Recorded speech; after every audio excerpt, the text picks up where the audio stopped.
بسم اللہ الرحمن الرحیم۔ ظلم جو ہے یہ ایک بہت بڑا گناہ ہے۔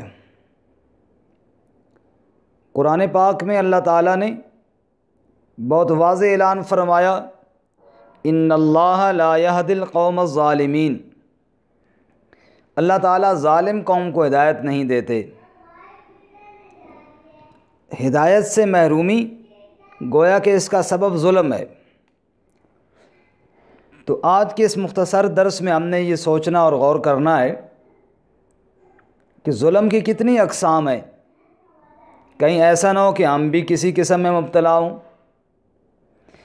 ظلم کی سب سے بڑی قسم تو اللہ کے حقوق میں ہے، اور وہ ہے شرک۔ ان الشرک لظلم عظیم۔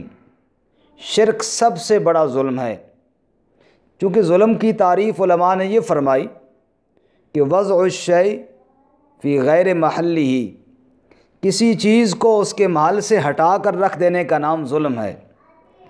تو عبادت اللہ کی کرنی تھی، اور اللہ کے علاوہ کسی اور کی تو محل سے ہٹ گئی، تو یہ ظلم ہو گیا۔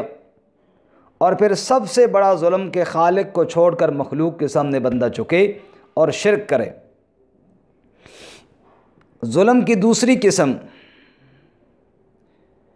انسانوں کے حقوق ادا کرنا، کسی کا حق نہ دبایا جائے، کسی کی جان پر زیادتی نہ کی جائے۔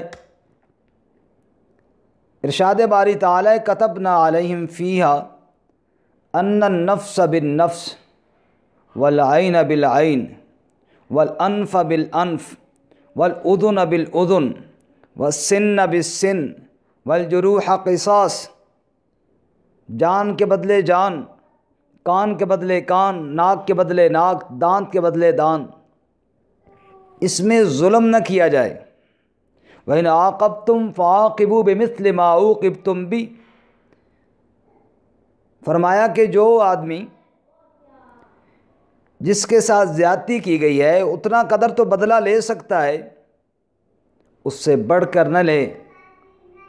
وَمَن لَّمْ يَحْكُم بِمَا أَنزَلَ اللَّهُ فَأُولَٰئِكَ هُمُ الظَّالِمُونَ۔ اور جو حکم ربی کو پہ عمل نہیں کرے گا اور تجاوز کرے گا کسی پر، تو یہ ظالم ہے۔ تو دوسروں کے حقوق کے بارے میں احتیاط برتنا یہ انصاف ہے، اور ان کے حقوق کو پامال کرنا یہ ظلم ہے۔ اور ظلم کی تیسری قسم ہے گناہ کبیرہ کرنا، اپنی جان پر ظلم۔ وما ظلمونا ولکن کانوا انفسہم یظلمون۔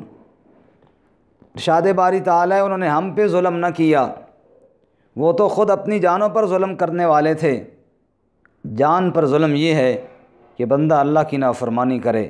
اللہ مجھے آپ سب کو ظلم کی ان تینوں قسموں سے بچنے